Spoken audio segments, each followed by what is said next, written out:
Hi everyone, this is Veronica. आज का topic हमारा डिस्कशन का है फोमिंग अ रनवे और इसके आगे पीछे क्या कंट्रोवर्सी है। क्योंकि रिसेंटली आपने देखा होगा एक प्लेन जो कि बागडोगरा एयरपोर्ट से उड़ता है और एक इमरजेंसी लैंडिंग मुंबई में करता है। इसके बारे में हम डिटेल में जानेंगे। आपकी कोई भी क्वेरी हो आप मेरे से कनेक्ट कर सकते हैं सोशल मीडिया पे, because I feel together we can make a huge difference. चाहे फेसबुक पे या इंस्टाग्राम, टेलीग्राम, कहीं पे भी पीडीएफ जो है वो आपको सिर्फ और सिर्फ मेरे टेलीग्राम चैनल पे ही मिलेगा। तो चलिए बात करते हैं। एक्चुअली ये जो फ़्लाइट थी ये एक मेडिकल फ़्लाइट थी। इसमें कोविड-19 का पेशेंट था। इसने उड़ान भरी थी बागडोगरा एयरपोर्ट जो वेस्ट बंगाल में है और ये मुंबई के लिए आ रहा था, छत्रपति शिवाजी महाराज इंटरनेशनल एयरपोर्ट के लिए। और वहाँ पे इमरजेंसी बेली लैंडिंग हुई इस प्लेन की। हुआ क्या था, जो प्लेन है बागडोगरा से उड़ान इसने भरी। फिर ये नागपुर में रीफ्यूलिंग के लिए उतरा और नागपुर से ये फिर से जब उड़ा मुंबई के लिए, वहाँ पे इसका एक व्हील जो है टेक ऑफ के टाइम पे वो अलग हो गया।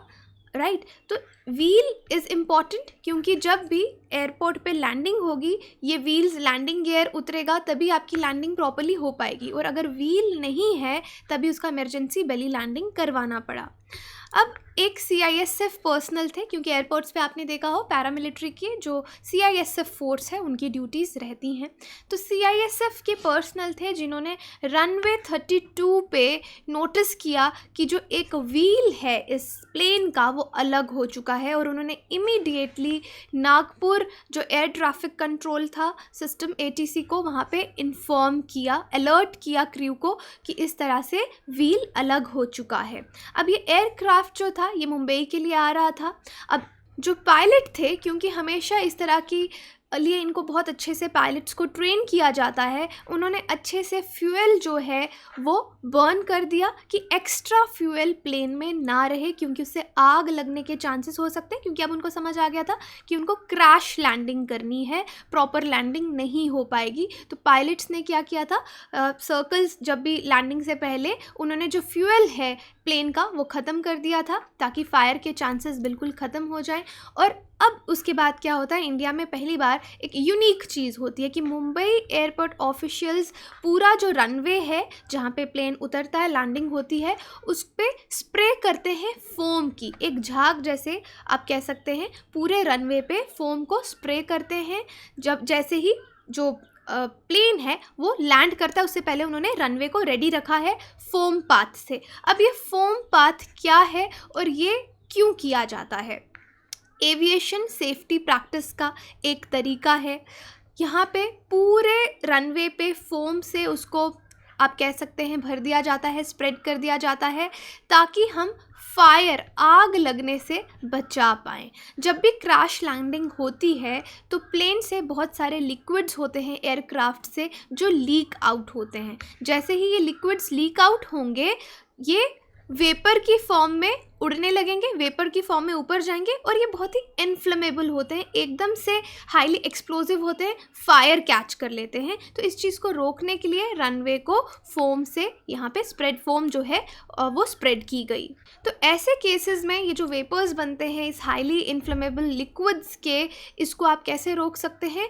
फोम से। फोम इसको प्रिवेंट करती है कि ये वेपर फॉर्म में ना जाएं। तो अल्टीमेटली आप यहाँ पे समझ सकते हैं कि आग लगने से आग ना लग जाए उससे प्लेन को रोका जाता है। अब जो एयरपोर्ट के फायर ब्रिगेड्स हैं वो पूरा फोम कारपेट इमरजेंसी लैंडिंग के लिए बिछा देते हैं। और स्पार्किंग, किसी भी तरह की बर्निंग, क्योंकि जब प्लेन उतर रहा है बहुत सारी फ्रिक्शन भी क्रिएट होती है और फ्रिक्शन से भी आग लगती है। दो चीज़ें, या तो वेपर जो लिक्विड उससे लीक हो रहे हैं उससे आग लगने के चांसेस हैं, दूसरा फ्रिक्शन, क्योंकि बहुत स्पीड में प्लेन नीचे उतरता है, फ्रिक्शन से आग लगने के चांसेस हैं।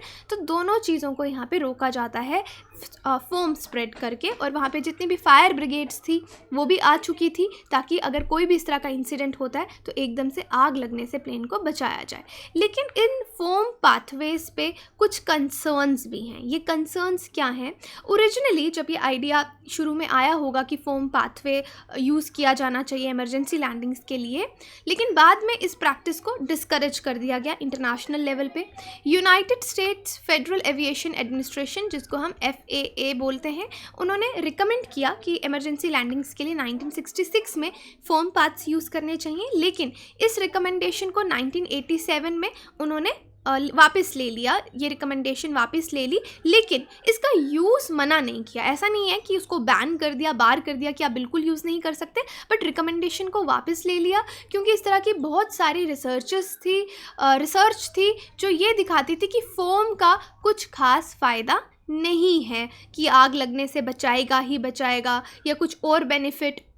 अब इसके ऑपरेशनल यूजेस को फोम पाथ्स के बताते हुए FFA कहता है कि इन्फॉर्मेशन की रिलायबिलिटी बहुत कम है कि ये लैंडिंग टेक्निक में अच्छे से यूज़ हो सकती है, क्योंकि बहुत सी और फैक्टर्स भी हैं, जैसे कि विंड, हवा कितनी स्पीड पे चल रही है, विजिबिलिटी कंडीशंस क्या हैं, पायलट का एक्सपीरियंस और स्किल्स क्या हैं, विजुअल और रेडियो एड्स क्या अवेलेबल हैं, एयरक्राफ्ट ऑपरेशनल प्रॉब्लम्स और कौन कौन सी आ रही हैं। ये सब चीज़ें पहले चेक करनी चाहिए अगर आप इस टेक्निक को यूज़ करने जा रहे हैं। अगर इनमें से कोई भी एक चीज़ आपके फेवर में नहीं है तो शायद फोम पाथवेज हेल्प नहीं कर सकते, ऐसा FFA ने कहा इन रिकमेंडेशंस को वापस लेते हुए।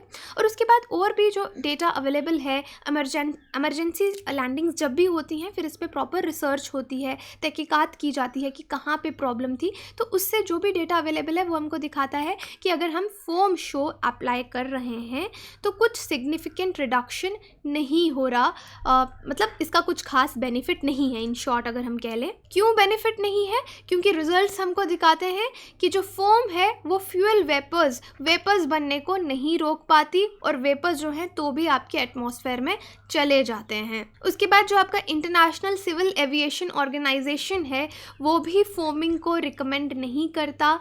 रनवे एयरपोर्ट सर्विस मैनुअल अगर आप पढ़ेंगे तो आपको पता चलेगा फोमिंग वहाँ पे रिकमेंडेड नहीं है, इसलिए ये कंट्रोवर्सी बनी रही। लेकिन यहाँ पे हमको शुक्रगुजार होना चाहिए कि अगर मुंबई एयरपोर्ट अथॉरिटीज़ ने फोम पाथवे का मेथड यूज़ किया तो ये इस केस में ये सक्सेसफुल रहा है, यहाँ पे कुछ ज़्यादा प्रॉब्लम नहीं हुई, लोग सेफ़ हैं, माइनर इंजरीज पायलट्स को आई हैं और उनको हॉस्पिटलाइज किया गया।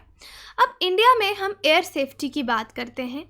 अब थोड़ा सा डेटा देखिए, India stands to be one of the lowest ranked country. हमारे यहाँ पे एयर सेफ्टी इतनी अच्छी नहीं है। देखिए, यहाँ पे डरने की ज़रूरत नहीं है, बहुत लोगों को प्लेन से फोबिया होता है, I am one of them, तो भी ट्रैवल करना पड़ता है बट बहुत डर लगता है। But anyway, lowest ranked country है, लेकिन तो भी हमारी एयर सेफ्टी अच्छी है। अगर हम रोड एक्सीडेंट से कंपेयर करेंगे या किसी और चीज़ से कंपेयर करेंगे तो उस हिसाब से safety is good, but globally compare करेंगे तो हम लोएस्ट रैंक्ड कंट्रीज़ में आते हैं।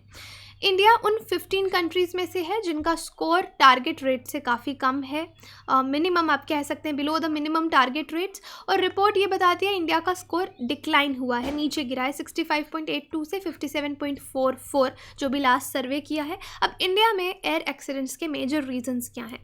या तो आपका जो इक्विपमेंट है, किसी चीज़ में इक्विपमेंट में फॉल्ट आ जाता है, आपके फ्यूल्स में या डिज़ाइन में कुछ वियर टियर हो जाता है, जनरल वियर टियर हो रहा है, माल फंक्शनिंग हो रही है। उसके बाद ह्यूमन एरर, कई बार हमारे पास स्किल्ड स्टाफ नहीं रहता, ग्राउंड क्रू की प्रॉब्लम हो सकती है, पायलट एरर हो सकते हैं। ये रिसर्च आज तक जो एक्सीडेंट्स इंडिया में हुए हैं ये उनकी रिपोर्ट है। एयर ट्रैफिक कंट्रोलर्स जो हैं वो कुछ एरर अगर कमिट कर देते हैं, रनवे स्टाफ कोई प्रॉब्लम क्रिएट कर देता है, क्योंकि देखिए प्लेन अगर उड़ रहा है उसमें सिर्फ पायलट की ही सारी रिस्पॉन्सिबिलिटी नहीं है। जब वो जहाँ से टेक ऑफ कर रहा है वहाँ पे आपके बहुत सारा क्रू है, ग्राउंड क्रू है जो ये सब चीज़ें देखता है, एयर ट्रैफिक कंट्रोलर्स हैं, तो बहुत सारे लोगों पे ये रिस्पॉन्सिबिलिटी रहती है। तो ह्यूमन एरर भी एक रीज़न है। फिर वेदर, इंडिया में वेदर बहुत जल्दी चेंज होता है, तो विंड की क्या स्पीड्स हैं, कितना फॉग है, बिजली चमक रही है, लाइटनिंग हो रही है, थंडर स्टॉर्म्स आ रहे हैं, उसकी वजह से भी कई बार एक्सीडेंट्स होते हैं। और फिर रनवे इश्यूज़, कई बार रनवे आपका बहुत अच्छे से क्लीन नहीं होता, कुछ लिटर्ड चीज़ें वहाँ पे पड़ी रहती हैं, उस वजह से डेब्रीज पड़ी रहती हैं, बकल्ड रनवेज होते हैं, रनवे भी अच्छा नहीं होता, इस वजह से भी प्रॉब्लम आती है। अब चैलेंजेस क्या हैं एयर सेफ्टी के लिए इंडिया में, कि हमारा जो इंफ्रास्ट्रक्चर है धीरे धीरे डेवलप हो रहा है लेकिन ऑब्सोलीट है, बहुत पुराना है। फ्यूल क्वालिटी भी एक इशू है, फ्यूल भी इतना अच्छा नहीं है, लैक ऑफ क्वालिफाइड पर्सनल, लोगों की स्किल्स में कमी है जो इस चीज़ में इन्वॉल्व हैं, और एयर ट्रैफिक कंट्रोल सिस्टम्स भी इनएडुकेट हैं हमारे, इतना ज़्यादा अच्छा टेक्नोलॉजी हमारे पास यहाँ पे नहीं है जो हमारे एयर सेफ्टी को हैम्पर करता है। तो यहाँ पे क्या सजेशंस हम एयर सेफ्टी के लिए ले सकते हैं कि रनवेज को इम्प्रूव कीजिए, मार्किंग्स आपकी अच्छे से होनी चाहिए, साइन सिस्टम, लाइटिंग बहुत बढ़िया होनी चाहिए, मेंटेनेंस रनवेज का बहुत अच्छे से होना चाहिए, ताकि उस वजह से, क्योंकि हम बिल्कुल भी अफोर्ड नहीं कर सकते 1% एरर भी इस एयर सेफ्टी में, क्योंकि कितने सारे लोग ट्रैवल कर रहे होते हैं। और डिज़ाइनिंग जो है एयर ट्रैफिक कंट्रोल सिस्टम्स की, कंट्रोल टावर्स की, वो इम्प्रूव करने की ज़रूरत है। और जितना भी रेवेन्यू आ रहा है ट्रांसपोर्ट सर्विसेज से, उसको एयर इंफ्रास्ट्रक्चर इम्प्रूव करने के लिए लगाना चाहिए, ट्रेनिंग अच्छे से देनी चाहिए जितने भी पर्सनल्स इसमें इन्वॉल्व हैं, और फ्यूल क्वालिटी भी यहाँ पे इम्प्रूव हो सकती है। तो यही था आज का लेक्चर हमने, जहाँ पे हमने फोमिंग मेथड के बारे में पढ़ा कि क्यों रनवे को फोम किया जाता है और इसके आगे पीछे कंट्रोवर्सी क्या है। कंट्रोवर्सी यही कि इंटरनेशनल ऑर्गेनाइजेशंस ने इस मेथड को रिकमेंड पहले किया और बाद में रिकमेंडेशन वापस ले ली कि ये बहुत भी अच्छा मेथड नहीं है, लेकिन यहाँ पे हमको शुक्रगुजार होना चाहिए कि मुंबई में अगर ये मेथड यूज़ हुआ तो ये ऑलमोस्ट सक्सेसफुल रहा है वहाँ पे। और बाकी एयर सेफ्टी पे हमने बात की, इससे रिलेटेड कोई भी क्वेरी हो आप मुझसे कनेक्ट कर सकते हैं। बाकी आप हमारी वेबसाइट विजिट कीजिए, एप्लीकेशन डाउनलोड कीजिए कोर्सेज़ की जानकारी के लिए, सारी जानकारी आपको वहाँ मिलेगी। Thank you so much.